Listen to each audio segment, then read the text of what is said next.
Bueno, ustedes saben que esta asignatura se llama Principios de Operaciones Unitarias uno, ¿sí? ¿De acuerdo? Por el momento, todavía seguimos con la modalidad virtual, ¿sí? A no ser que ya las autoridades de la universidad den ya total visto bueno y todos los permisos, seguramente mediante ciertos protocolos de seguridad, bioseguridad, para el retorno presencial a las clases, ¿no? Pero por el momento estamos de manera virtual. Pero lo que sí sabemos, jóvenes, es de que la virtualidad ha venido para quedarse también, ha venido para quedarse, ¿no? Miren, imagínense yo en un momento en que no pueda ir a la universidad a pasar clases, entonces yo les puedo decir, lo vamos a recuperar, vamos a recuperar todas las clases de manera virtual, entonces podemos recuperarlo, ¿no? También con ayuda de estas herramientas que la universidad ha contratado y que obviamente las distintas plataformas no los permiten, ¿no? Las plataformas que hay de Internet. Bueno, vamos entonces, jóvenes, a empezar describiendo, ¿sí? Eh, las características de la materia, ¿no? Entonces ustedes ya saben que se llama Principio de Operación Unitarias uno, en las siglas ICP 223, ¿no? Y el contenido básicamente de la materia es mecánica de fluidos. Mecánica de fluidos, ¿no? Sí, para los que no me conocen, mi nombre es Andrés Nogales. Sí, soy docente en esta prestigiosa universidad desde el año 2000. En realidad estoy desde el año 98, pero oficialmente estoy desde 2003, ¿no? Entonces, imagínense, del año 98 al 2021 son 23 años que estoy ya en la universidad, ¿no? Y bueno, yo empecé dando una asignatura que ahorita no existe, que se llama Servicios Auxiliares de la Industria. Ya, y de ahí ya pude extender mi radio de acción y ya me asignaron mediante examen de competencia y concurso de méritos, ¿no? Otras asignaturas como química general. ¿Alguno de ustedes ha ido a ser mi estudiante en química general? ¿No? Y ahora tengo también el placer de conocerlos, algunos de ustedes, o algunos ya me conocen, o de reconocerlos a algunos de mis estudiantes que a lo mejor han sido de en química general. ¿Ya? ¿De acuerdo? Ahí está. Soy ingeniero químico, ¿de acuerdo? Y esta área, que es la mecánica de fluidos, es un área que me gusta bastante, ¿no? Y muchas otras áreas propias de la carrera, ¿no? De la carrera que tiene que ver con procesos, ¿no? Su carrera, que es control de procesos, ya lleva el nombre, ¿no? Tatuado ahí, digamos, en la frente, que es control de procesos. Entonces hay muchas carreras en la universidad que tienen cierta relación, ¿no? Y cierta identificación con la ingeniería de los procesos, ¿no? Ingeniería, por ejemplo, ingeniería industrial tiene que ver mucho con ingeniería de procesos. Ingeniería química, ni qué decir. Ingeniería en alimentos también. Ingeniería medioambiental un poco. Ingeniería petrolera también. Ingeniería en control de procesos, desde luego, claro que sí, ¿no? Y esta asignatura forma parte de una gran ciencia que se llama la ingeniería de los fenómenos de transporte, que es un campo muy interesante también, propia de los procesos industriales, ¿sí? Y la mecánica de fluidos es un componente de la ingeniería de los fenómenos, ¿no? De los fenómenos de transporte, ¿ya? Bueno, vamos a continuar entonces, ¿sí? ¿Por qué es importante que ustedes como futuros ingenieros en procesos, en control de procesos, ¿no? ¿Por qué es importante para ustedes conocer, ¿no? Esta ciencia? Esta ciencia, el conocimiento y el dominio de esta ciencia involucra a jóvenes que ustedes tienen a mano una herramienta muy importante y muy útil para resolver problemas que que tengan que ver con su quehacer profesional. ¿De acuerdo? Ustedes han entrado a la universidad para mejorar, ¿no? Y mejorar continuamente. Y hacerse de una profesión que les va a permitir lograr muchas cosas, ¿no? Les va a permitir, ¿no? Tener un logro personal, una meta personal, les va a permitir, jóvenes, tener renombre en su sociedad inmediata. Imagínense la alegría de su papá y de su mamá, ¿no? Y de sus hermanos a lo mejor, al, de aquí a un tiempito, ustedes titulándose y recibiendo el cartón, ¿no? Y ustedes contentos, muy felices. Entonces están recibiendo el reconocimiento de su sociedad inmediata, su familia, sus amigos, sus parientes, ¿no? ¿De acuerdo? También el hecho de que ustedes estudien su carrera involucra una mejora en todo sentido, ¿no? Una mejora en el aspecto económico, porque con una carrera profesional ustedes van a poder mejorar sus ingresos, su sueldo, ¿no? Y a lo mejor van a hallar un trabajo en donde ustedes se van a sentir contentos y en donde ustedes obviamente van a poder llegar a la plenitud de la vida, ¿no? ¿Sí? A lo mejor ya tenían una familia, ¿no? Los muchachos una buena esposa y las chicas un buen marido, un buen esposo, que eso es lo ideal, ¿no? Y una familia bonita, ¿no? Pero a ver, vamos. Entonces, la carrera les permite muchas cosas, ¿no? Mejorar en todo sentido. Pero ustedes entonces, como futuros ingenieros en control de procesos, yo les preguntaría, ¿por qué creen que es importante para ustedes, ¿no? Conocer esta herramienta que tiene que ver con la mecánica de los fluidos? Entonces, ¿qué es lo que tienen que hacer? Simplemente enfocarse en la palabra procesos industriales, ¿ya? Procesos industriales. Los procesos industriales son, en resumidas cuentas, son fenómenos, ¿no? Físicos, químicos o mixtos, generalmente artificiales, ¿no? Que permiten transformar, ¿no? Las materias primas en productos intermedios de valor agregado o productos terminados, ¿no? Enfocándonos en la industria.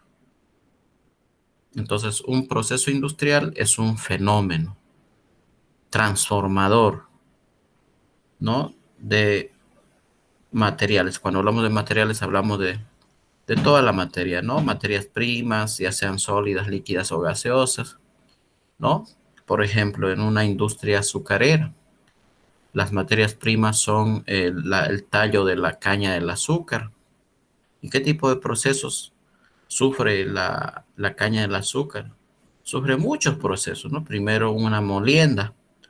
¿Para qué? Para poder extraer el líquido dulce llamado jugo de caña, que contiene un componente de importancia que es la sacarosa. Entonces ahí fíjense qué están haciendo. Están obteniendo un fluido en grandes cantidades, ¿no?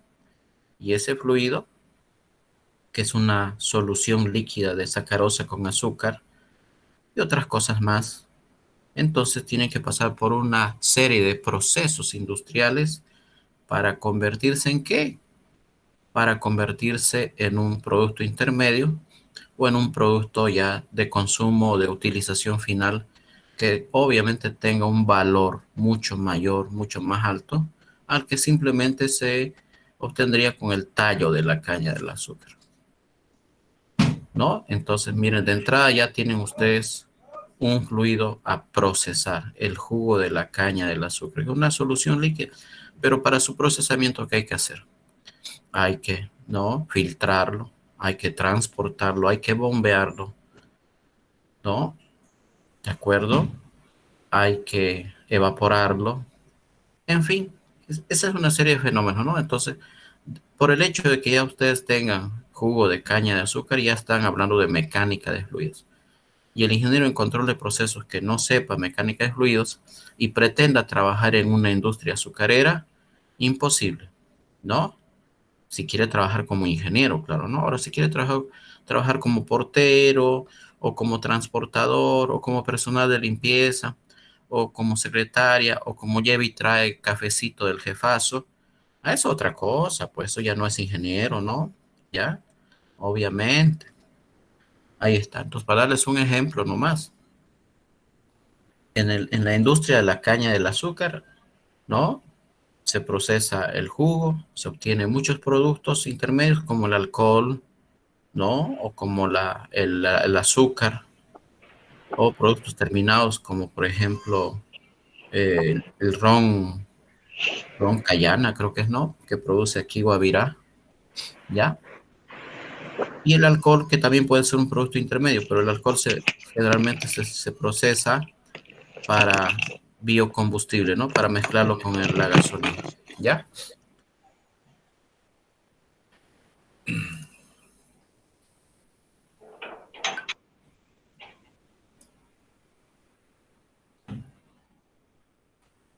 Ahí está, ¿no?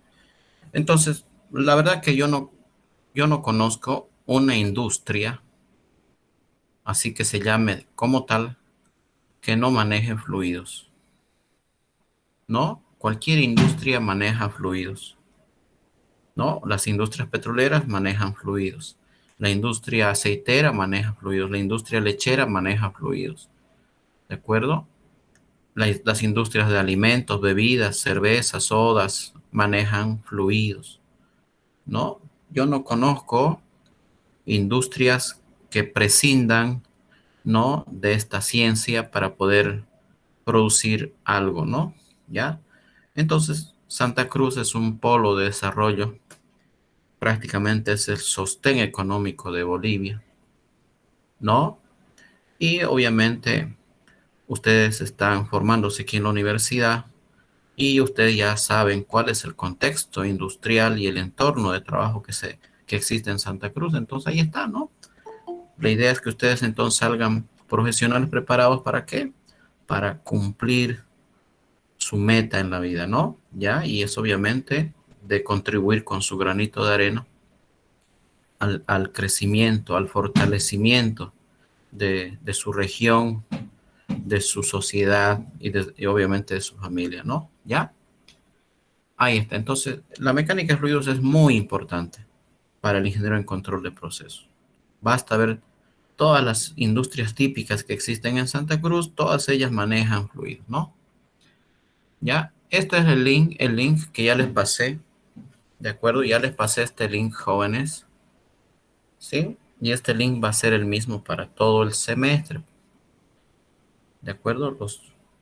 Los 3 meses que nos queda, vamos a trabajar con este link y yo ya les pasé ya a ustedes por el WhatsApp, así que guárdenlo ese link o pónganlo en la descripción. No sé quiénes son los administradores, no sé si estaré yo de administrador ahí, pero alguien de buena voluntad que lo coloque ahí en la descripción para que todos sepan que este es el link para todo el semestre. ¿Ya?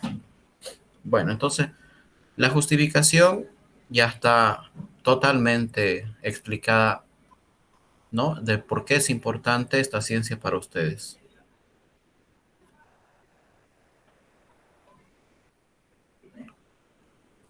¿Cuáles son los objetivos de la asignatura? Ya que sabemos para qué, por qué es importante, ¿no? ¿Cuáles serían los objetivos, no? Entonces, miren, aquí dice, está simple, esto dice conocer los principios de la mecánica de fluidos, ¿no? Empleando consideraciones físicas, de naturaleza física, ¿no? Y la comprensión de los fenómenos de transporte con sentido crítico. ¿Ya? ¿De acuerdo? Ahí está. Entonces, la mecánica de fluidos es una parte de la física, es una ciencia aplicada, es una parte de la física, ¿no? Que estudia las propiedades, el comportamiento de estas sustancias llamadas fluidos y su relación con la energía, ¿ya? Y su relación con la energía.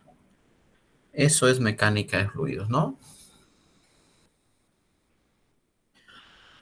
Entonces, hay dos objetivos, ¿no? Un objetivo que es saber, el primero, y el otro objetivo, el que ven ahorita, es saber hacer. Entonces, fíjense, todo conocimiento es estéril, es inútil, si uno no sabe usarlo, si uno no sabe aprovecharlo, ¿me entienden? Queda como cultura de charla en un viernes con los amigos nomás, no pasaría de ahí, ¿de acuerdo? Entonces, yo puedo saber muchas cosas, o ustedes pueden saber muchas cosas, pero si no ganan plata con esos conocimientos, no hacen algo útil con todo aquello que han aprendido, entonces queda como cultura inútil que simplemente sirve de tema de amenización en un viernes en la noche entre amigos en un bar, ¿no? Pero si ustedes utilizan esos conocimientos para hacer cosas buenas, para crear, para producir, para resolver cosas, problemas, ¿no? Entonces, ahí realmente están utilizando lo que han aprendido. Y ahí plenamente se puede justificar, ¿no? La existencia de esta ciencia como una herramienta más de todas esas herramientas que ustedes tienen que a lo largo de su carrera las están aprendiendo. ¿Ya?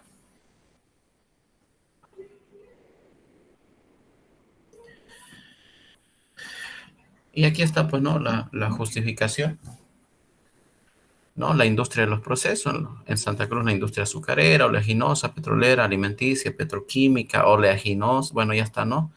Láctea, etcétera, etcétera, ¿no? ¿Ya?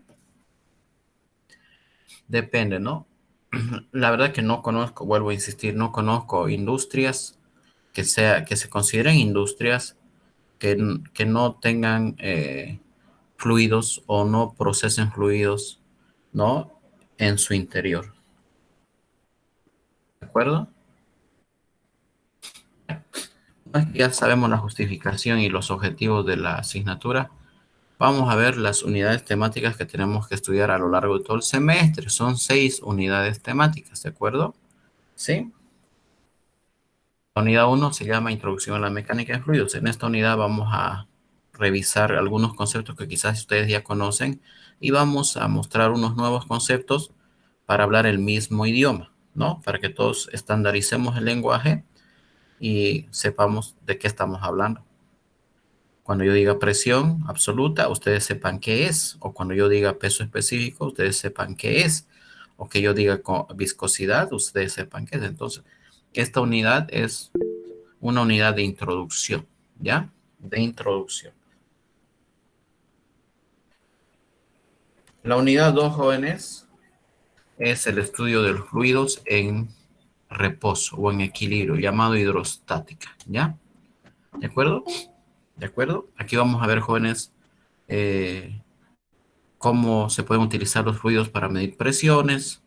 Vamos a estudiar cómo es que los fluidos generan fuerza sobre superficies y cómo es que los fluidos también generan empujes sobre objetos que están en el interior, ¿no? Ya vamos a ir viendo esto de a poquito, ¿ya? La unidad 3 ya se empieza con hidrodinámica, ¿de acuerdo? Hidrodinámica, que es ya el estudio de los fluidos en movimiento, específicamente con la ecuación de Bernoulli. La ecuación de Bernoulli es una aplicación de la ley de la conservación de la energía en fluidos, ¿sí? Y la ecuación de Bernoulli utiliza o se basa en este concepto de conservación de la energía, pero de forma ideal, en donde no hay pérdidas de energía debido a la fricción. Es decir, no toma en cuenta las fuerzas de naturaleza no conservativa, ¿no? Por eso es que la unidad 3 es extremadamente cortita, ¿ya?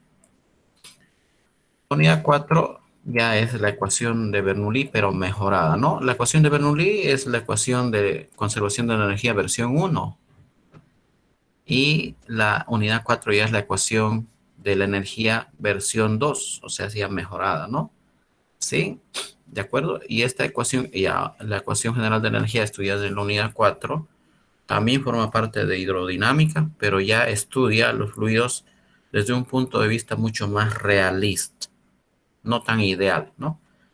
Y con la ecuación general de la energía nosotros ya podemos resolver problemas reales, serios, de ingeniería que tengan que ver con fluidos, ¿no? Y si hacemos bien el trabajo, ya podríamos estar empezando a ganar plata con esto, ¿ya? ¿De acuerdo? Unidad 5 es la aplicación plena de la ecuación general de energía cuando ya trabajamos de sistema, cuando ya estudiamos y calculamos muchas cosas en sistemas de flujo de fluidos a través de tubos.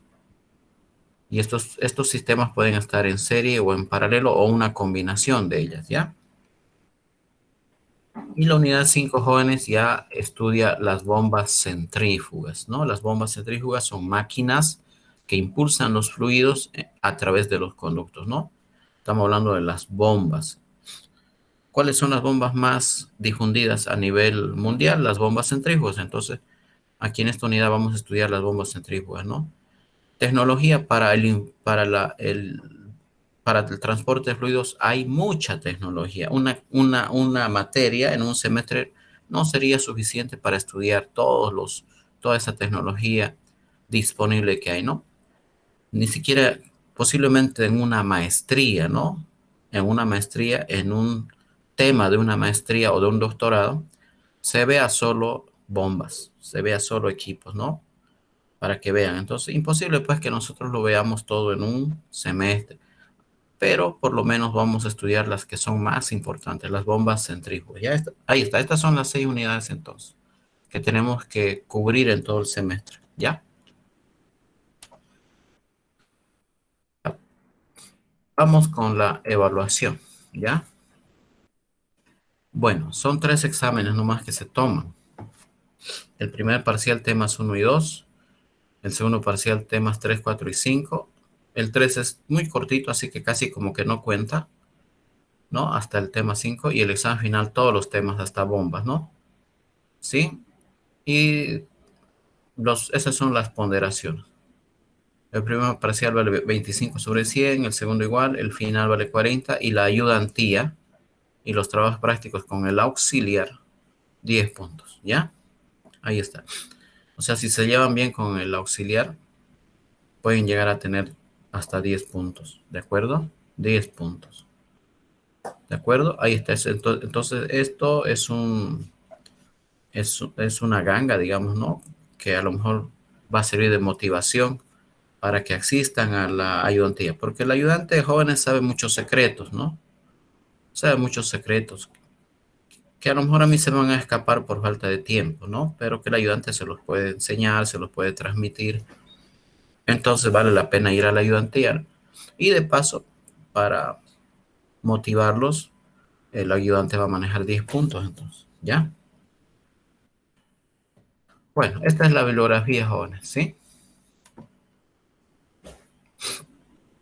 Este es el mejor libro por el momento, ¿de acuerdo? Se llama Mecánica de Fluidos de Robert Mott.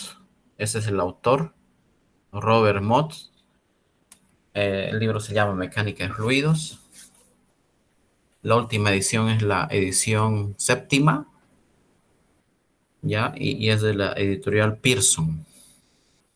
Es del año 2015, ¿ya? De hace 7 años. Parece antiguo, pero no lo es, jóvenes. Además, la mecánica de fluidos es una ciencia pesada, difícil que cambie en 10, 15, 20 años, ¿no? Así que ustedes pueden agarrar un libro de mecánica de fluidos de hace unos 50 años y va a ser muy parecido al libro de mecánica de fluidos del 2015. Pueden, no va a cambiar mucho, ¿ya? ¿Por qué? Porque es una ciencia pesada. No es como la ciencia de la computación, la ofimática o la informática, ¿no? Que ahí en 18 meses ya los libros no sirven, ¿no? ¿Ya? Ahí está. Entonces este es el mejor libro. Básicamente nos vamos a basar en este libreto, ¿ya? ¿De acuerdo? Este va a ser nuestro libro de texto. La sexta edición también sirve. Esta es la sexta edición.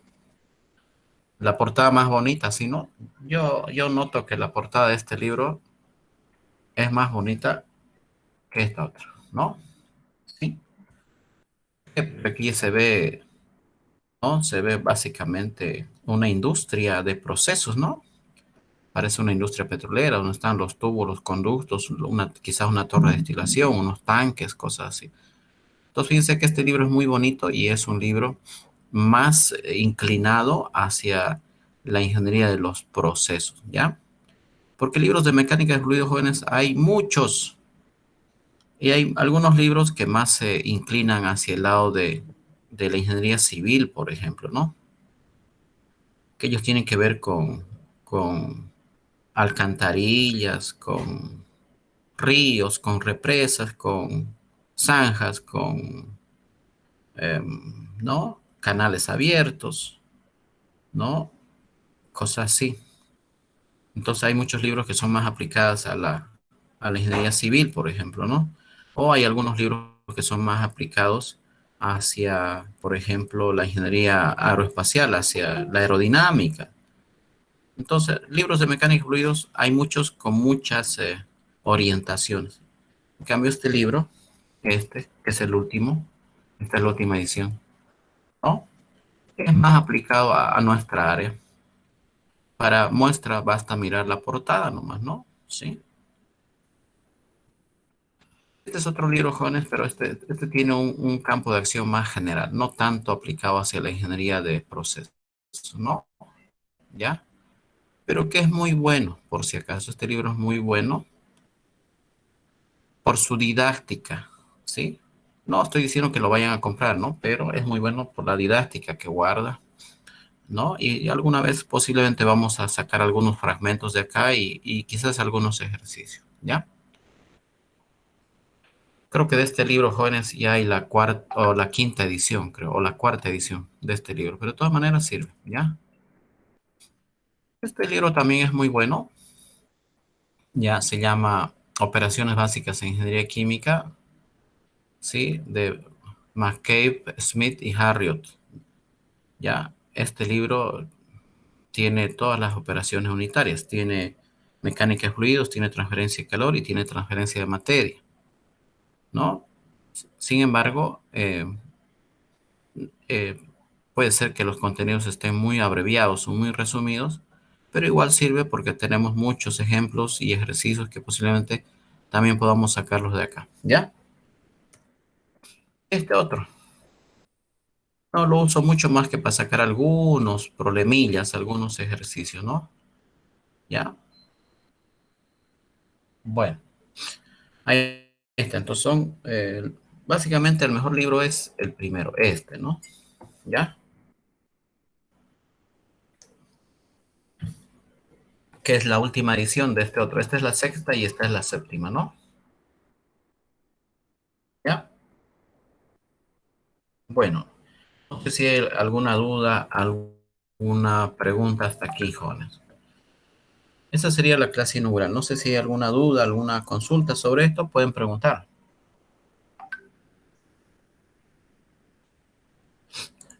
El horario son los días miércoles de 6:15 a 8:30, ya, los días miércoles, y los días viernes de 7:30 a 8:30, ¿no? ¿Sí? Ahí está. No se vayan a olvidar. O sea que el viernes nos vamos a ver a las 5:30. ¿De acuerdo? Bueno, ¿alguna duda, alguna consulta, jóvenes nobles? Pregunten, por favor, no se queden callados. No, Inge, todo claro. La Todo claro, asistencia ingeniero. Ya, todo Hasta correcto. el momento. Muy bien, jóvenes. Entonces, Solo pedimos clemencia este semestre.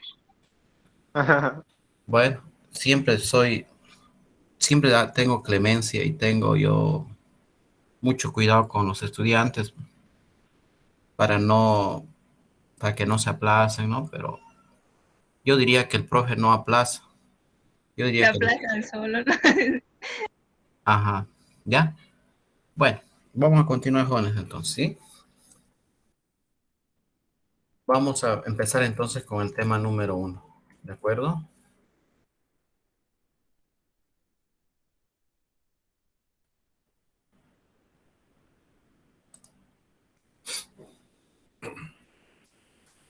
Bueno, jóvenes, vamos a empezar entonces con la unidad uno, la unidad temática número uno, que como ya les dije, se llama Introducción y Revisión de Conceptos Básicos, ¿no? ¿Ya?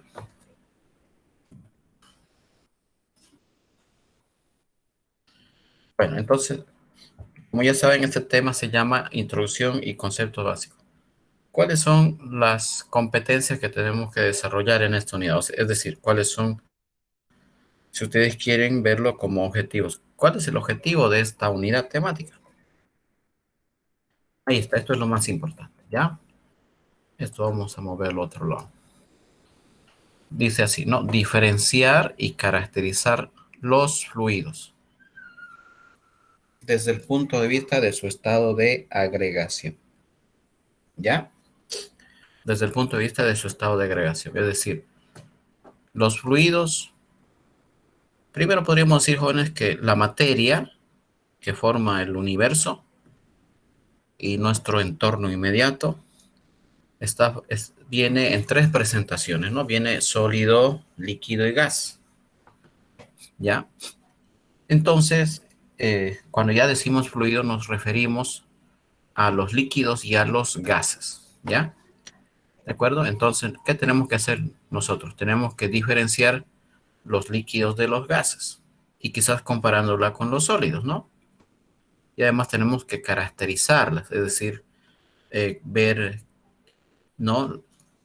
La conceptualización de un gas, de un líquido, sus diferencias, sus similitudes, sus propiedades, por eso se llama caracterizar, ¿no? Entonces, desde el punto de vista de su estado de agregación, es decir, diferenciar muy bien gas de líquido, ¿no? Ahí está, es el primer objetivo. Luego, jóvenes, entender estos conceptos que se manejan en todo momento en la materia. El concepto de presión, por ejemplo, ¿ya? Se maneja en todo momento.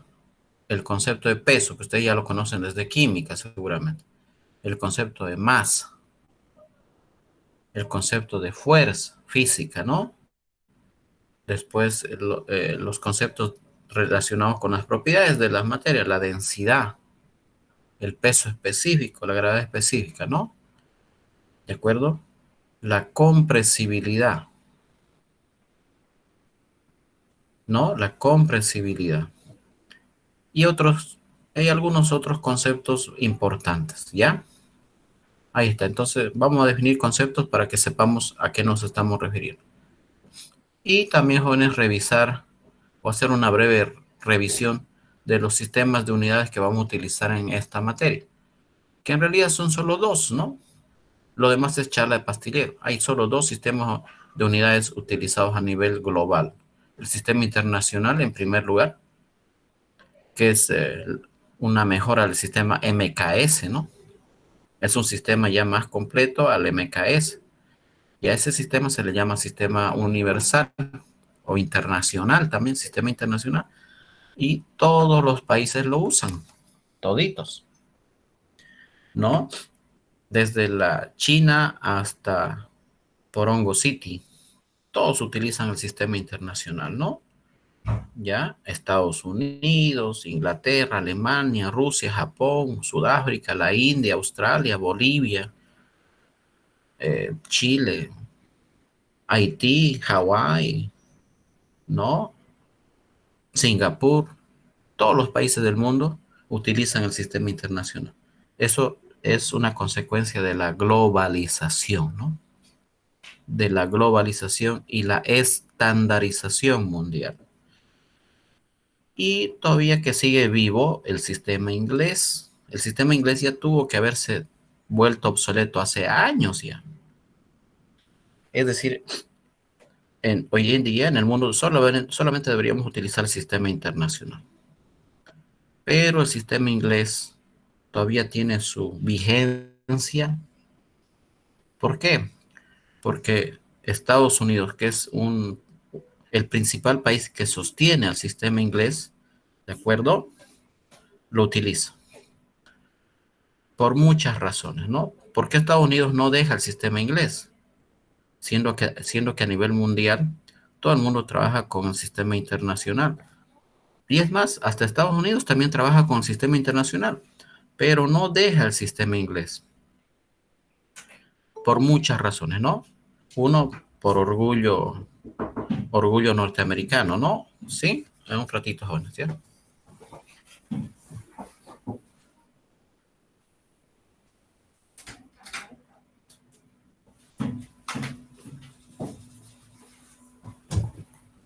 Ahí está. Quizás por orgullo norteamericano no dejan el sistema inglés, pero yo creo que ese no es el principal factor, ¿ya? Yo creo que el principal factor es el costo. El costo que tiene migrar de un sistema de unidades a otro, ¿no? Les va a costar mucho, o yo diría que les está costando mucho dinero a los Estados Unidos pasar del sistema inglés al sistema internacional. El sistema inglés, cualquiera diría, proviene de Inglaterra, ¿no? Pero miren que en Inglaterra ya no utilizan el sistema inglés. En realidad el sistema inglés surgió y nació en Inglaterra y de ahí se expandió hasta Estados Unidos, ¿no? Y entre la Primera y la Segunda Guerra Mundial y la Guerra de Corea hasta los años 1960 o hasta los 70 inclusive, muchos países a nivel mundial utilizaban el sistema inglés, ¿no? Estados Unidos en primer lugar, Inglaterra, Sudáfrica, la India, Australia, ¿no? Por ejemplo, ¿no? Por no decir algunos otros, Hawái, por ejemplo, ¿no? Muchos otros países que utilizaban el sistema inglés, ¿ya? Pero hoy en día los únicos países que sostienen el sistema inglés son Estados Unidos y Australia. Y Australia ya lo está dejando. Pero ¿por qué Estados Unidos no lo deja? Ya, creo que el principal factor es el aspecto económico. Porque hay que considerar que Estados Unidos, por ejemplo, es una potencia mundial. Eso nadie lo niega. Y los últimos avances tecnológicos, ¿no? Lo último de la ciencia, los últimos adelantos, la tecnología en todas las áreas, ¿no? De la ingeniería, es, se genera en Estados Unidos.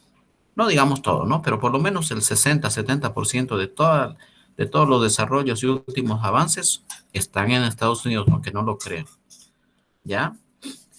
Y ellos son pues dueños de la tecnología y ellos llevan pues la batuta de todo esto, ¿no? Ellos son los que dirigen el concierto, ¿no?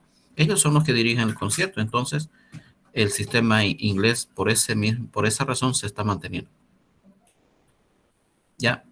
¿Pero por qué? Porque todos sus equipos, sus instrumentos, su información, ¿no? Todo, cuando hablamos de equipos me refiero a toda esa tecnología, ¿no? Que ya tienen en sus industrias, ¿no? A todos los instrumentos que tienen, ¿no? Sus termómetros, barómetros, manómetros, ¿no? En fin, termómetros, una serie de instrumentos están pues en el sistema inglés. Sus equipos están en el sistema inglés, ¿no? Toda su tecnología aeroespacial está en el sistema inglés, ¿no? ¿Ya? Y para cambiarlo al sistema métrico, ¿qué tienen que hacer? Tienen que votar todo eso, tienen que desechar todo eso y reconstruirlo. Toda su bibliografía, sus bases de datos, todo tienen que desecharlo y adaptarlo al sistema internacional. Todos sus instrumentos tienen que desecharlos y tienen que fabricar unos nuevos o adaptarlos al sistema internacional. ¿Y eso ustedes creen que es barato? Es mucho, pero mucho dinero, ¿ya? Por eso es que a lo mejor el sistema inglés todavía va a durar unos 10 años o 15, ¿no? O por ahí unos 20 años más. Pero va a tener, a la larga, va a tener que desaparecer, ¿ya? Bueno, continuamos, ¿ya? Ahí está, Jones. Esas son entonces, estas son las competencias que tenemos que desarrollar, ¿ya? Vamos a empezar entonces primero con este concepto, mecánica de fluidos. ¿Qué es la mecánica de los fluidos? Es una ciencia, ¿no? Obviamente, aplicada, es una ciencia aplicada que se deriva de una ciencia mucho mayor que es la física, ¿no? Y la física se deriva a su vez de las ciencias naturales, ¿no? Entonces ahí está, esa es la mecánica de fluidos. Pero ¿qué hace la mecánica de fluidos? Estudia a los fluidos, ¿no? Estudia qué cosa, sus propiedades, estudia las propiedades de los fluidos, estudia, ¿sí? Su comportamiento, los fenómenos que están presentes en los fluidos. Y además estudia, jóvenes, la relación que existe entre la energía, ¿no? Y los fluidos. Eso es lo que hace esta ciencia. Estudia entonces a los fluidos. ¿Pero qué estudian los fluidos? Estudia primero las propiedades de los fluidos. Estudia su comportamiento, ¿no? Estudia su comportamiento. Pero también estudia, jóvenes, la relación, ¿no?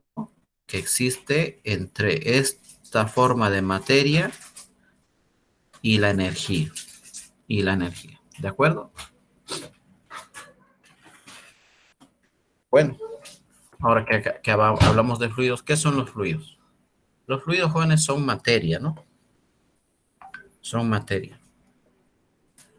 Pero si se llama fluido, entonces cae dentro una conceptualización, ¿no? Es decir, los fluidos pueden ser gases o líquidos, ¿no? ¿Sí?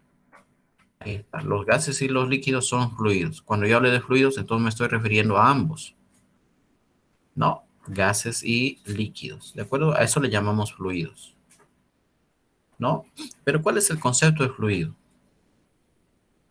Un fluido es una sustancia líquida o gaseosa que experimenta, ¿no? Una deformación continua y permanente ante la acción de una fuerza externa, ¿ya? Ante la acción de una fuerza externa. Entonces, ahí está, ese es un fluido. Esa es una definición muy técnica, ¿no? ¿Sí? Un fluido es una sustancia, entonces, líquida o gaseosa, que puede experimentar una deformación continua y además permanente. Esta deformación la puede ocasionar una fuerza exterior. ¿Sí o no, señores? Cuando yo coloco agüita en un vaso, ¿no? Aparentemente todo está quieto y calmo y el líquido en el vasito no se deforma, ¿no? No se deforma. Pero ¿qué pasa si yo coloco una cucharilla y empiezo a agitar? Entonces el fluido se va a deformar. Esa deformación va a ser continua. Y la deformación además va a ser permanente, es decir, va a ser irreversible. ¿De acuerdo? La deformación. Ante la acción, obviamente, de la fuerza aplicada a la cucharilla. Pero alguien me podría decir, pero Inge, si yo saco la cucharilla y después ya no molesto al agua en el vaso, ¿acaso no retoma su forma inicial? Aparentemente sí, ¿no? Aparentemente el agua, una vez agitada, se calma y puede volver a tener la misma forma, aparentemente la misma forma inicial. Pero en realidad la deformación ha sido permanente,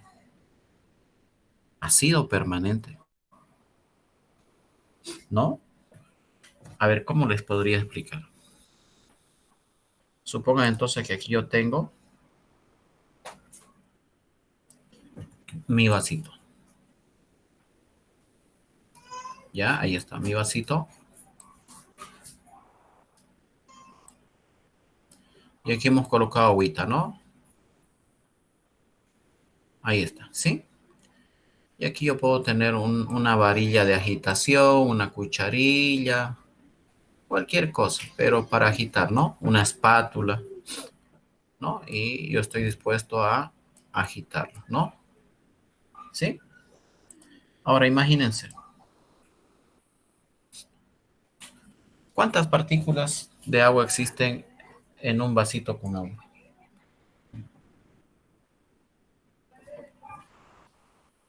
A ver, un momentito ya, me disculpan, un minutito.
Ya, bueno, van a disculpar ya. Bueno, vamos a continuar. Entonces les decía, imagínense, jóvenes, que aquí tenemos agua, ¿no? Ahí está, un fluido típico, ¿no? Agua. Ahora ustedes saben que el agua está formada por partículas llamadas moléculas, ¿verdad? ¿Sí? ¿Cuántos gramos de agua creen que puede caber en un vaso promedio? ¿Alguien me puede decir? ¿O cuántos mililitros si quieren? Un vasito intermedio, un vasito término medio. ¿Cuántos mililitros de agua puede llegar a contener? A ver, ¿quién me dice?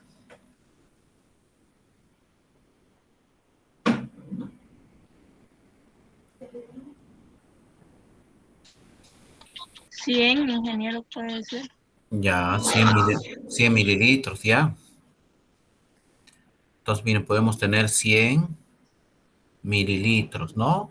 Sí, podría ser, claro que sí, ¿no? 100 mililitros es aproximadamente 100 gramos, ¿no? Ahora, si la densidad es 1, esos 100 mililitros van a ser 100 gramos. Ahora, ¿alguien me podría decir cuántas moléculas de agua hay en estos 100 gramos? 100.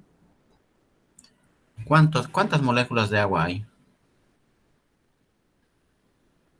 ¿Será que es posible contar las moléculas de agua presentes en 100 gramitos de agua?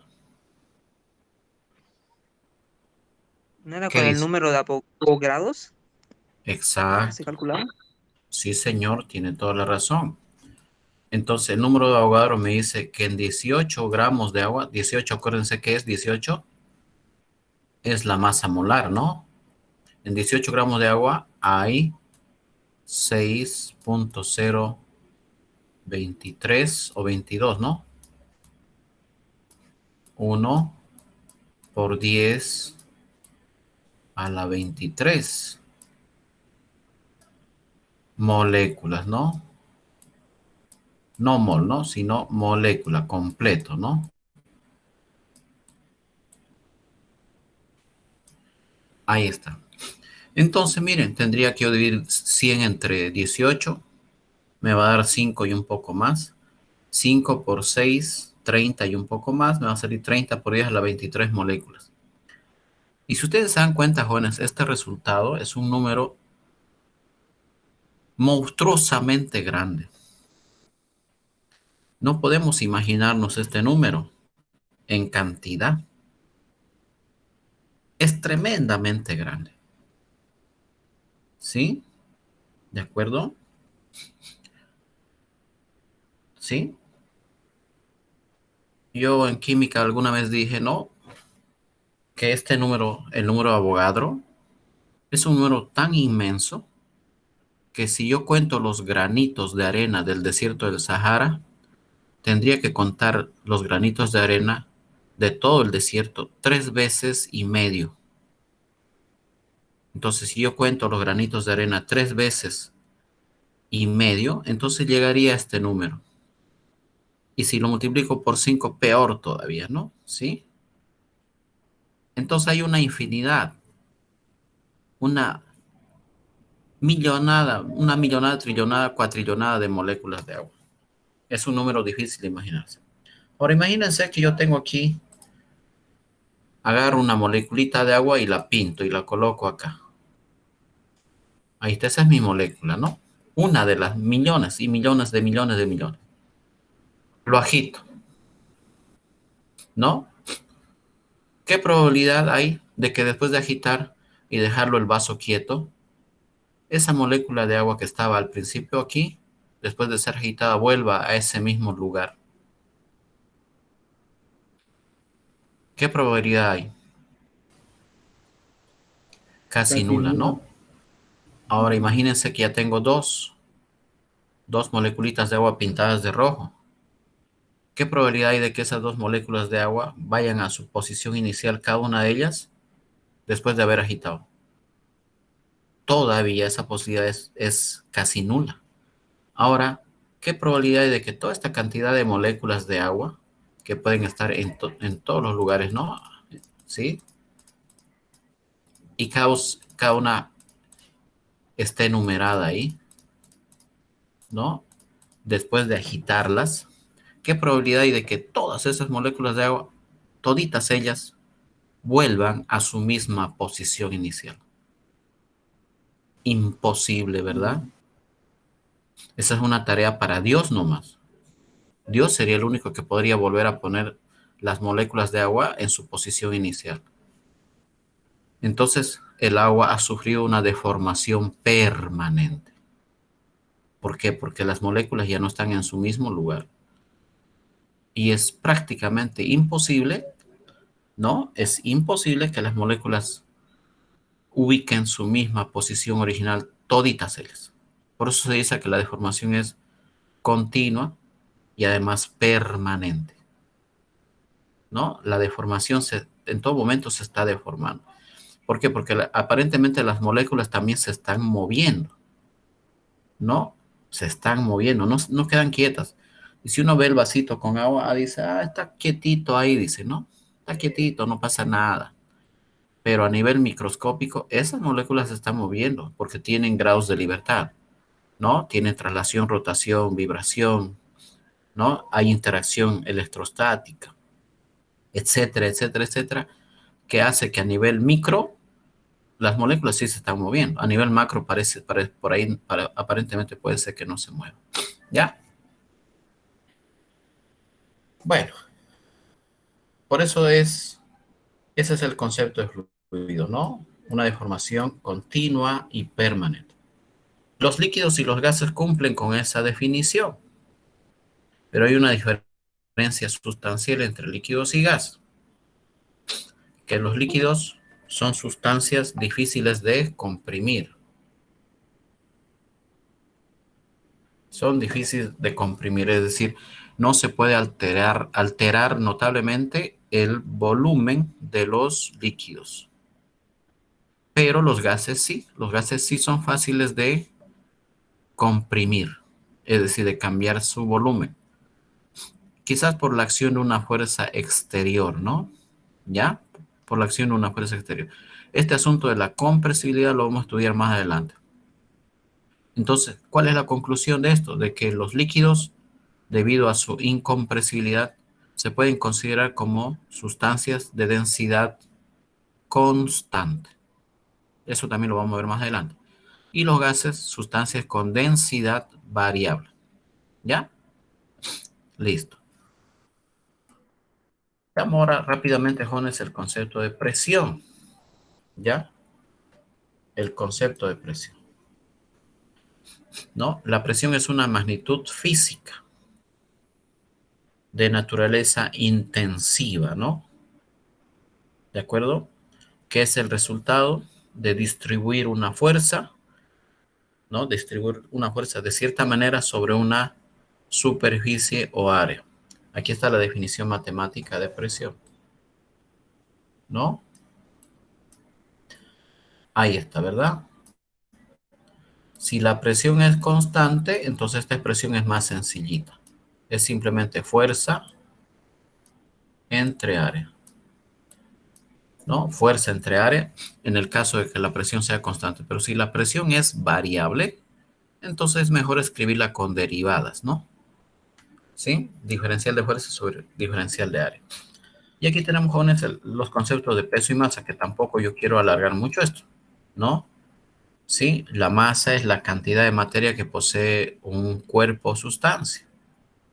Y el peso ya es un vector, ¿verdad? El peso es la atracción gravitatoria que ejerce un campo gravitatorio sobre una determinada masa, por las leyes de la gravedad universal, ¿no? ¿Sí?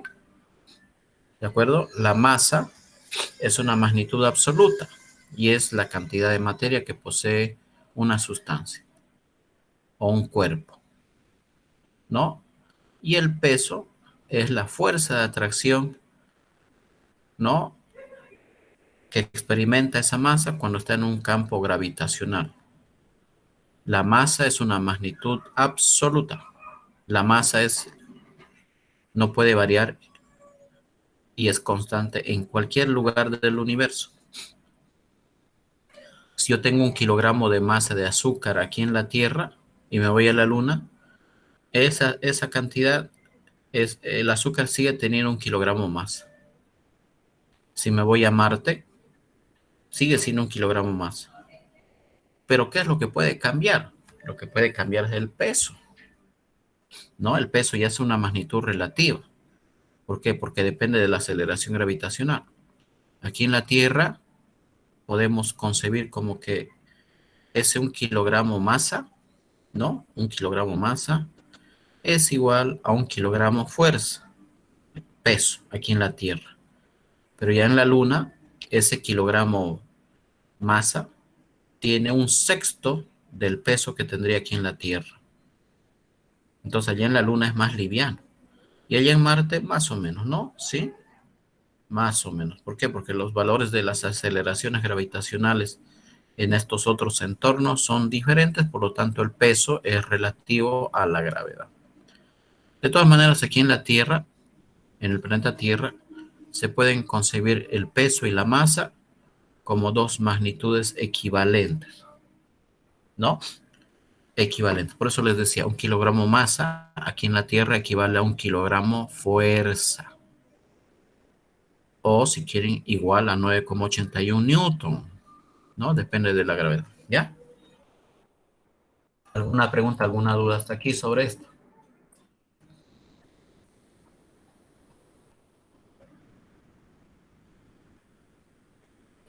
¿Dudas, preguntas hasta aquí?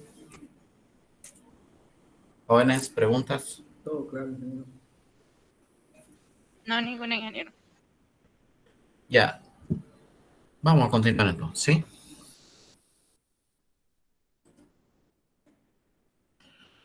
Ahora sí, vamos a ver este concepto que es compresibilidad, ¿ya? Ahí está, compresibilidad. Este término E se denomina módulo volumétrico de compresibilidad, ¿ya? Y es un número que en realidad es una propiedad que tienen los fluidos y bueno, también los sólidos, ¿no? Entonces, los materiales tienen esta propiedad que se llama compresibilidad. Y si es una propiedad, entonces podemos hallar datos de compresibilidad para muchas sustancias en los libros o en las bases de datos. ¿De acuerdo? Sí, y se define de esta manera, ¿no? La compresibilidad E, o también llamado módulo volumétrico de compresibilidad, es igual a la presión que se aplica a una sustancia que va a provocar un cambio unitario en su volumen. Por ejemplo, miren, agarremos un borrador. Esos borradores los más suavingos que hay, ¿no? Yo puedo agarrar un borrador y lo puedo, ¿no?, apretar en mi mano, con mi mano nomás, y puedo alterar el volumen simplemente apretándolo con la palma de la mano. Entonces, al apretarlo, le estoy aplicando una presión y puedo hacer de que el volumen disminuya del borrador, ¿no? Ahí está. Entonces, yo puedo provocar un cambio unitario en el volumen. Este término delta V sobre V sub 0 se llama cambio unitario en el volumen. Ahorita vamos a ver. O también puedo agarrar un gas como el aire y meterlo en un neumático, ¿no? Entonces, un volumen grande de gas yo lo puedo comprimir y meterlo en un neumático. Entonces estoy alterando el volumen del gas, incrementando su presión. Y también con los líquidos, ¿no? Con los líquidos. ¿De acuerdo? Yo también puedo alterar el volumen de los líquidos simplemente cambiando la presión a la cual está sujeta. Los gases son aquellas sustancias que son muy sensibles, es decir, su volumen es muy sensible al cambio de presión. Eso no ocurre de la misma manera en sólidos y en líquidos, ¿no? ¿Sí? En los líquidos cuesta mucho, cuesta demasiado, diría yo, alterar su volumen por efecto de un cambio en la presión. Y en algunos sólidos también cuesta mucho. Les di el ejemplo del borrador, esos borradores suavingos, esos borradores miga de pan que le llaman, esos son pues blandingos, son como esponjas casi, ¿no? ¿No? Entonces, como una esponja, yo la agarro en la mano y la puedo apretar, la puedo comprimir y la puedo reducir de tamaño, ¿no? Eso es muy fácil hacerlo en gases, pero en los líquidos no. En los líquidos cuesta mucho. Y en algunos sólidos, en la mayoría de los sólidos, no es tampoco tan fácil. Si yo tuviese un cubo de hierro y lo agarro con la mano e intento hacer lo mismo que como si se tratase de una esponja, ¿será que voy a poder comprimirlo? No, difícil, ¿no? ¿Ya? Entonces podemos decir que en los gases el volumen cambia mucho cuando cambia la presión, pero en los líquidos y en los sólidos el volumen cambia, pero muy poquito, cambia casi nada por efecto de un cambio en su presión. ¿Ya? Ahí está, entonces E se llama módulo volumétrico de compresibilidad, o algunos también le llaman elasticidad. ¿Ya? Y miren, aquí ¿qué tenemos? Tenemos estas propiedades para algunas sustancias líquidas, ¿no? ¿De acuerdo? Por ejemplo, miren, tenemos el alcohol etílico, el alcohol común y corriente, ¿no? ¿Cuánto vale su módulo volumétrico de compresibilidad E? Miren, si medimos en unidades del sistema inglés, en libras fuerza sobre pulgada cuadrada, valdría 130.000. Miren que las unidades de la compresibilidad de las unidades, ¿no? Son las mismas unidades de la presión, ¿no? Entonces aquí tenemos unidades de presión, ¿sí o no? Arriba.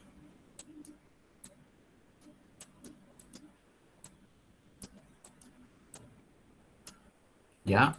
Y abajo tenemos B sobre B. Se simplifican las unidades, o sea que aquí abajo es adimensional, ¿no?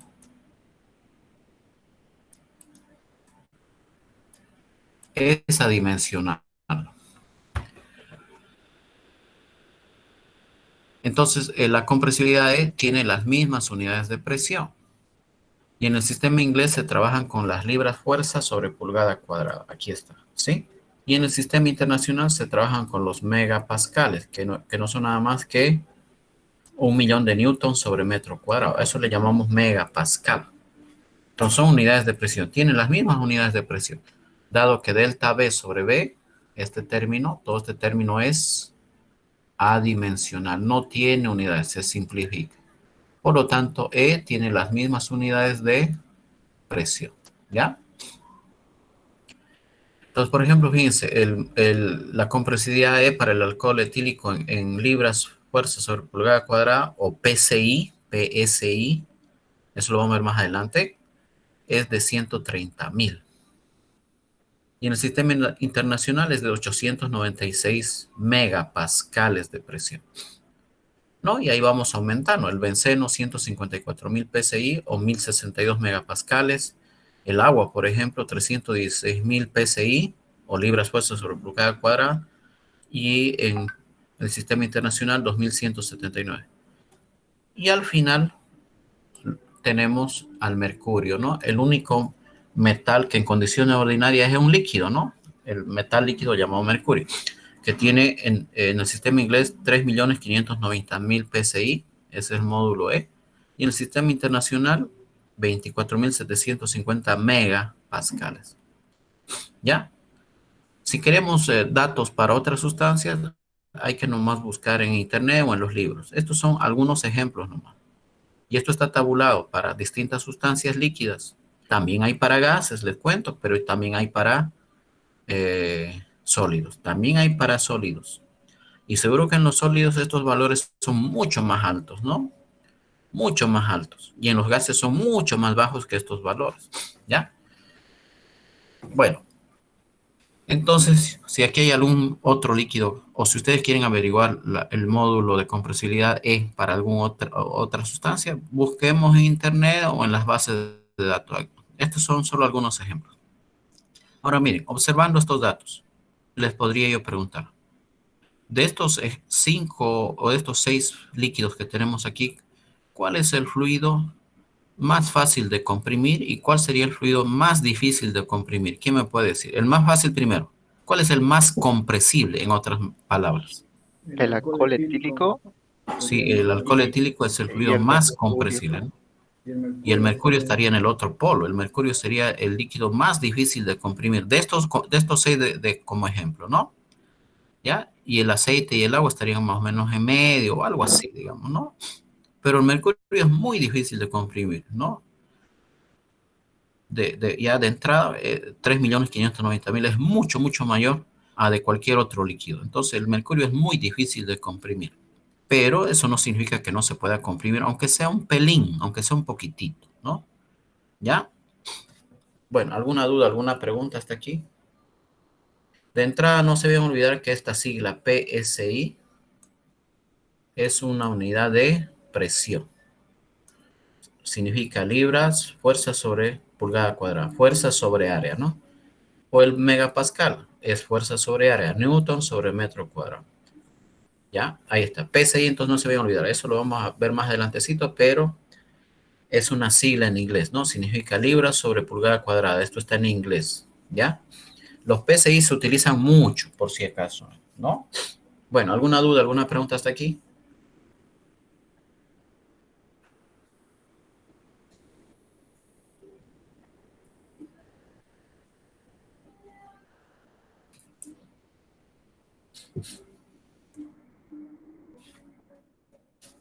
Ya, aquí tenemos un ejemplo. Ya, un ejemplo. ¿Está bien? Dice, la figura siguiente muestra un sistema cilindro-pistón muy rígido y hermético, ¿no? Cualquiera de las dos figuras que ven abajo, ¿no? ¿sí? Ahí está, es un sistema formado por un cilindro metálico muy resistente de paredes muy gruesas. Rígido, eso significa que es muy rígido, no se deforma. Y hermético, que no entra ni sale nada de adentro, ¿no? ¿Sí? Eso significa hermético, no entra ni sale nada. El cual dice contiene aceite lubricante. Si quieren, echen una miradita a este de aquí, ¿no? Ahí está. Ahí está, este líquido color naranja que hay aquí adentro, ¿no? Imagínense que es aceite. Ya, aceite lubricante. No tiene burbujas, es decir, está totalmente lleno. ¿Ya? ¿De acuerdo? No tiene nada de gas ni de aire. ¿De acuerdo? Ahí está. Entonces, miren, tenemos un sistema cilindro-pistón muy resistente y hermético. No entra ni sale aceite, ¿no? ¿De acuerdo? Y no tiene burbujas de gas o de aire. El pistoncito tiene un diámetro de 10 centímetros. Ahora miren lo que dice, ¿no? Calcule el incremento de presión que debe aplicarse al aceite.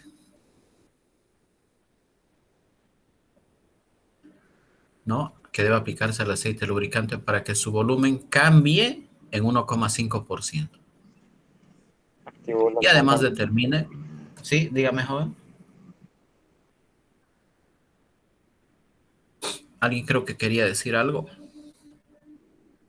Bueno, ahí está, ¿no? Entonces, calcule, dice, el incremento de presión que debe aplicarse al aceite lubricante para que su volumen cambie en 1,5%. Y además, calcule la fuerza que debe aplicarse al vástago que es necesaria para tal fin. La fuerza en toneladas. Entonces, fíjense, ¿no? Aquí yo tengo, este es el vástago, ¿no? ¿Sí? Ahí está, este es el vástago.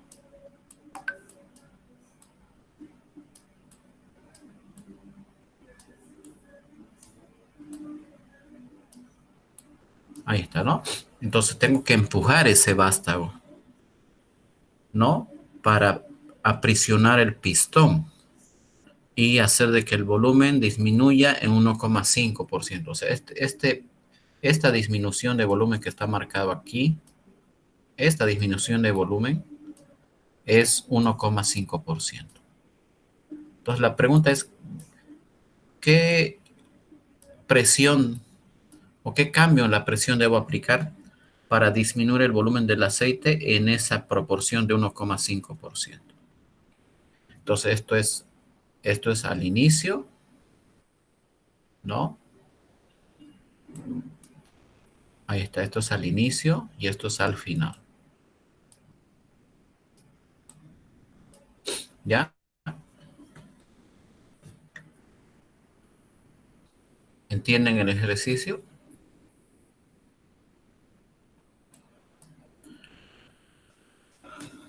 O aquí también, fíjense en este otro diagrama, ¿no? Y aquí tenemos un instrumento para medir presión. Está conectado, ¿no? Entonces aquí tenemos en esta parte el aceite. Aplicamos aquí una fuerza para empujar al vástago y empujar el pistón, ¿no? Este es el pistón. Aquí está, este es el pistón. Empujamos y comprimimos al aceite, ¿no? ¿Ya? Ahí está. Y además nos dice calcule la fuerza que se aplica. ¿Cuánto vale esta fuerza? ¿No? ¿Cuánto vale esta fuerza? El diámetro del pistoncito es de 10 centímetros. Eso está aquí, ¿no? ¿Ya? A ver, ¿cómo resolvemos este ejercicio?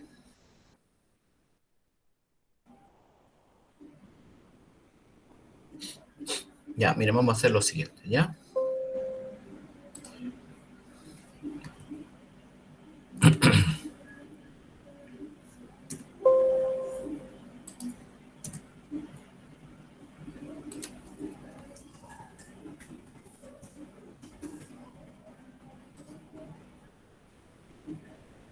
Ya, aquí lo vamos a resolver, jóvenes, ¿ya? ¿Sí? La clave está en utilizar esto, ¿sí? ¿De acuerdo? Esta es la clave, jóvenes. Entonces aquí fíjense. ¿Qué sabemos? Sabemos eso, ¿no? ¿Sí? Ahí está, sabemos eso. Esa es nuestra fórmula.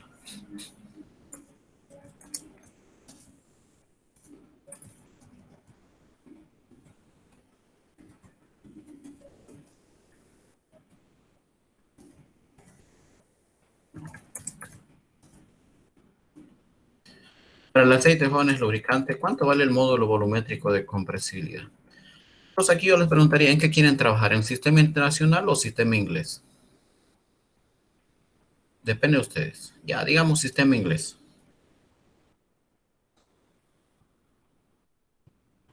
¿Ya? ¿Está bien?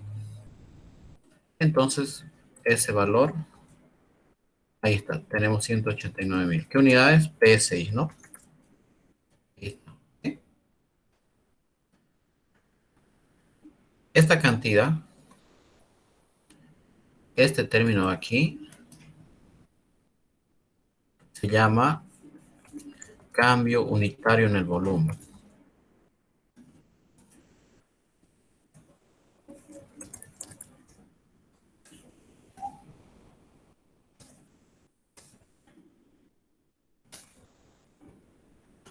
Ahí está, ¿no? Entonces, ¿cómo podríamos calcular el cambio unitario en el volumen? ¿Quién me puede decir? A ver. A nosotros no nos da más que un porcentaje. ¿Sí o no? No nos da más que un porcentaje, ¿verdad? Pero ¿será que ese porcentaje lo podemos interpretar para determinar cuánto vale el cambio unitario en el volumen? Miren, es fácil, ¿no? Entonces podemos suponer, ¿no? ¿Qué cosa podemos suponer? Que tenemos un volumen inicial, ¿no? Tenemos un volumen inicial de 100. 100 puede ser pies cúbicos si quieren, ¿no? ¿Ya?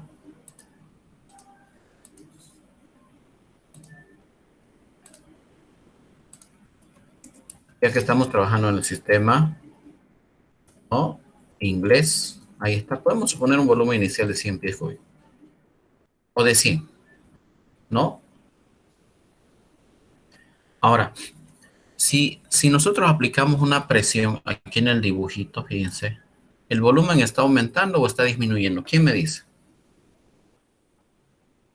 Disminuyendo. Disminuyendo. Disminuyendo. Eso, disminuyendo. Claro que sí, ¿no? Está disminuyendo, ¿no? ¿Sí? Entonces, ¿a qué sería igual el volumen final? ¿Qué me puede decir? ¿Mm? Está disminuyendo. ¿El volumen final cuánto sería?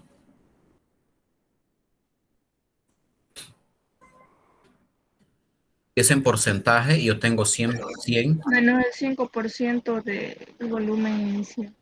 menos en realidad el 1,5%, ¿no? ¿Sí o no?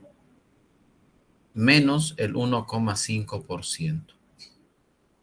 Entonces tiene que disminuir a menos de 100. ¿Y cuánto sería eso?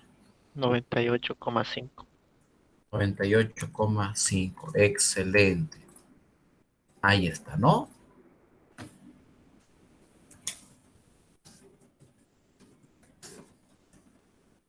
Por lo tanto, este término, ¿no? Estoy en punto y coma, ¿no? Es lo correcto. Por lo tanto, este término, ¿a qué va a ser igual? Va a ser igual entonces al volumen final, ¿no? Menos, o perdón, el volumen final menos el volumen inicial, ¿no? Claro, eso es delta, ¿no? Final menos inicial sobre el volumen inicial. Y si reemplazamos numerillos, el volumen final me va a dar 98.5 menos 100 entre 100. Pies cúbicos arriba, pies cúbicos abajo, se simplifica, ¿no? ¿Sí? Se simplifica. ¿Esto a qué me va a salir? Si quieren, hacemos operación calculadora aquí. Menos 0,015. Exacto, ¿no? Ahí está, fíjense. 98.5 menos 100 entre 100. Y me va a salir esto.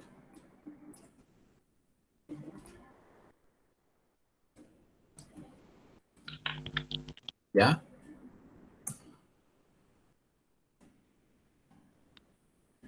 Ahí está, lo vamos a colocar aquí, ¿no?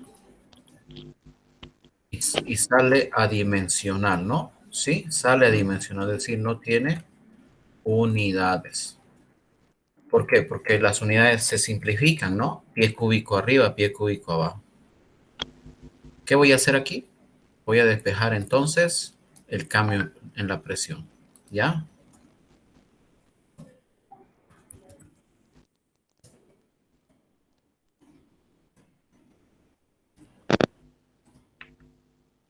¿Esto a qué sería igual entonces?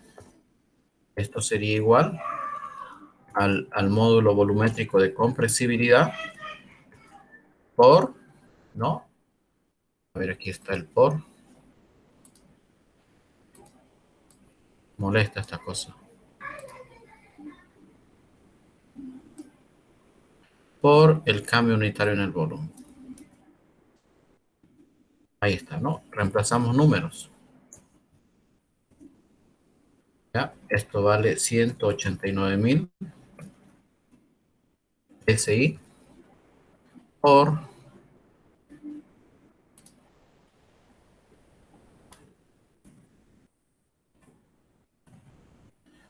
Pensé que ustedes me dijeron que esto sale negativillo y eso es correcto. Entonces me va a salir negativo. Pero menos este menos. Por este menos me va a salir más, ¿no? Se va a anular. Entonces, por 189.000. Y me sale 1861,65 PSI. Ahí está, ¿sí? Esa es la respuesta. Entonces, ¿qué tengo que hacer yo? Tengo que aplicarle una presión de 1861,65 PSI al aceite. Tengo que incrementar la presión en este valor, ¿no? Para hacer de que el aceite apenas disminuya su volumen en 1,5%. ¿Ya? ¿De acuerdo? Ahora esta presión, ¿cómo creen que es? ¿Es alta? ¿Baja? Esta es una presión muy grande. Es muy grande, jóvenes, ¿sí? Entonces, jóvenes, bien, si tomamos en cuenta, ¿no? Que, por ejemplo, una atmósfera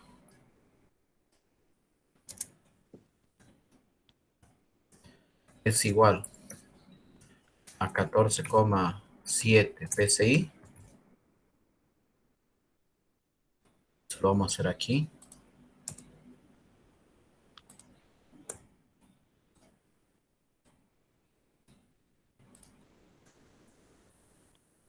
Entonces, nuestra presión, este valor, ¿no?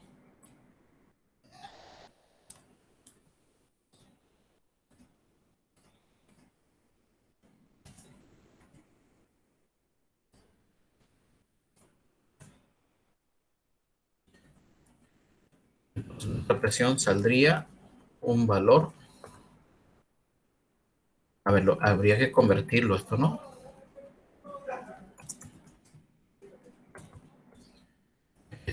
Lo convertimos. ¿Entre cuánto tengo que dividir? Entre 14,7, ¿no? Para convertir a atmósferas. 126,59 están dando. Atmósfera. Ya. Entonces me daría un valor muy grande, ¿no? Ahí.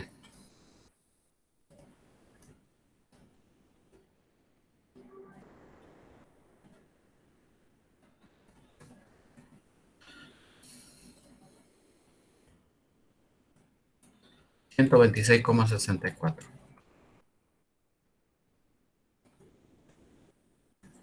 Ahí está. Y esa es mi respuesta. Entonces me daría una presión muy grande. ¿Ya? ¿De acuerdo? Me daría una presión muy grande. No es pequeñita esta presión. ¿Ya? Es 126 veces la presión atmosférica. Y aunque ustedes no lo crean, la presión atmosférica tiene un valor muy grande. La presión atmosférica puede hacer catástrofes. Eso lo vamos a ver más adelante en un video. El valor de la presión atmosférica parece que no fuese un valor alto, pero en realidad la presión atmosférica es tan alta, tan fuerte que puede hacer catástrofes. Vamos a verlo más adelante en unos videos interesantes cuando ya nos refiramos a la presión. ¿Ya? ¿De acuerdo? Ahora, la pregunta siguiente es, ¿cuánta fuerza tenemos que aplicar al vástago? ¿No? Si este es nuestro dibujito, ¿cuánta fuerza tengo que aplicar? ¿Ya? ¿Cuánta fuerza tengo que aplicar? Entonces, para calcular esa fuerza, ¿no? Tenemos nosotros que saber que la diferencia de presión es presión final, ¿no?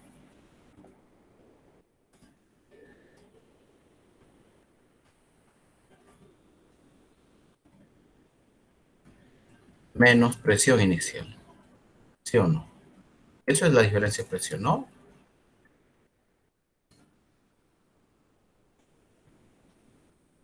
Ahí está, ¿de acuerdo? Entonces, ¿cuánto es nuestra presión final?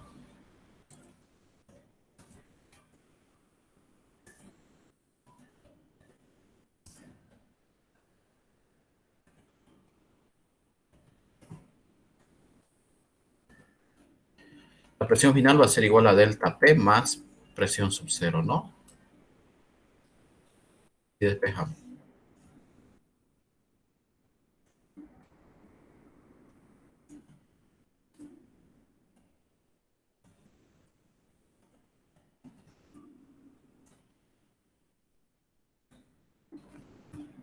Ahí está.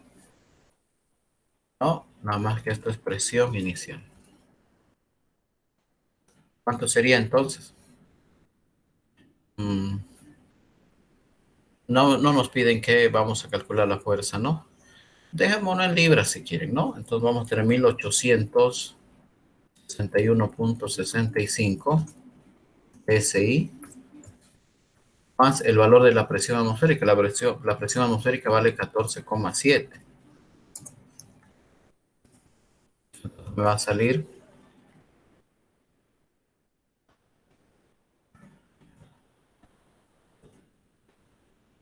más 14,7, ¿no? 1876,35.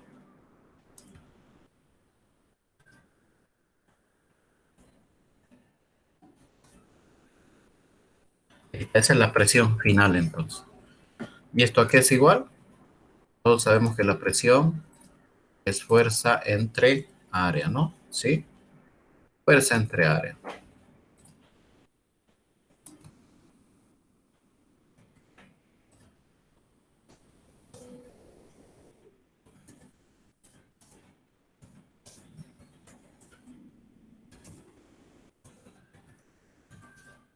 Esta, entonces despejando la fuerza,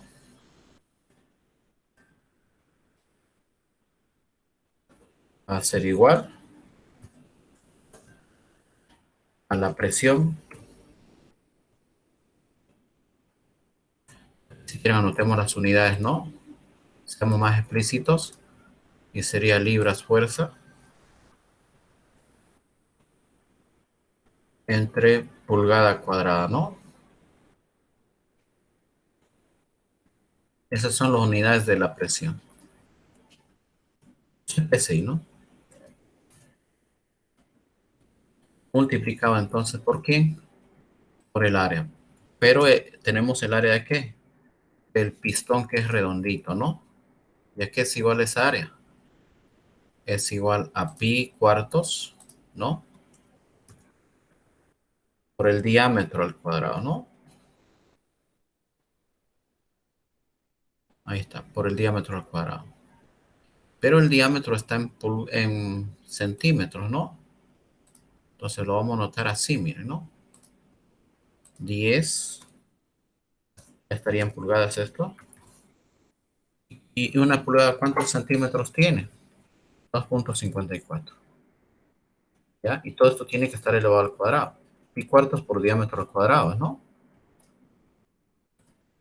Bueno, aquí nos dio así, no hay problema.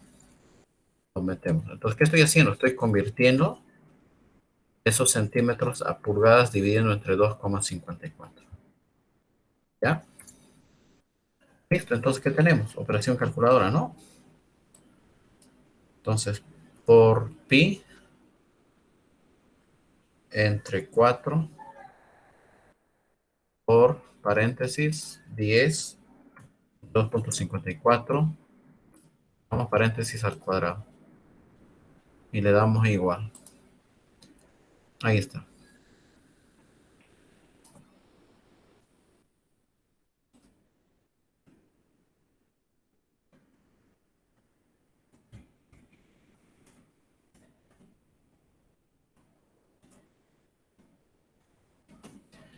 Y esa es la respuesta. Tenemos que aplicar, jóvenes, una fuerza equivalente a 22.842 libras. Y esta es una fuerza inmensa, ¿no? ¿Sí? Inmensa. ¿De acuerdo?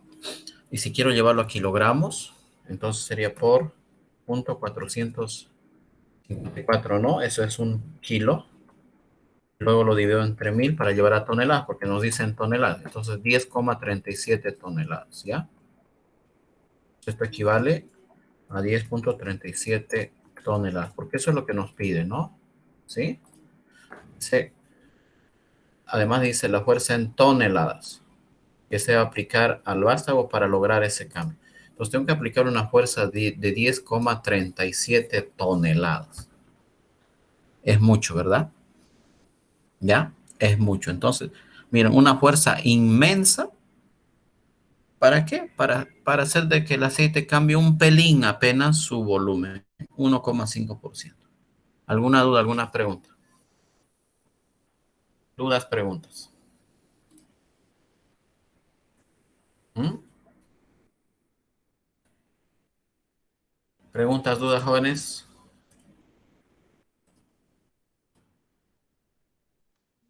Así se resuelve este tipo de ejercicio.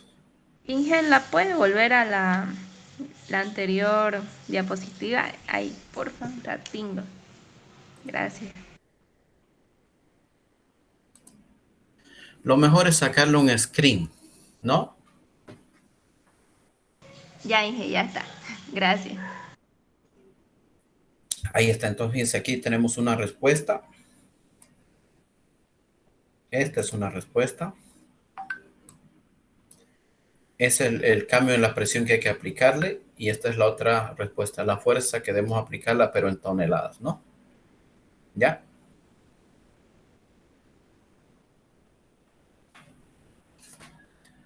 Listo, jóvenes. ¿Alguna consulta, alguna duda hasta aquí? Ya, jóvenes.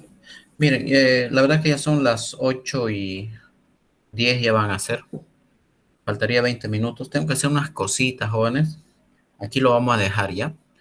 Y nos vemos el viernes a las 5:30. ¿De acuerdo? Está bien, ingeniero. Ya, jóvenes, vayan viendo. Otra cosita que me olvidaba, todo este material va a estar en el Classroom y lo voy a acomodar un poquito y le voy a pasar el link para que se puedan inscribir al Classroom y acceder a todo este material. ¿Ya? Ya, gracias, Y a las ingeniero. grabaciones y a todo eso. ¿Ya? Bueno, ahí lo vamos a dejar entonces, jóvenes. ¿Ya? Por Está ahora. bien. Bueno, jóvenes, nos vemos el viernes. Cuídense, ¿ya? Hasta luego. Ingeniero. Ya, Hasta chao, luego, chao. ingeniero.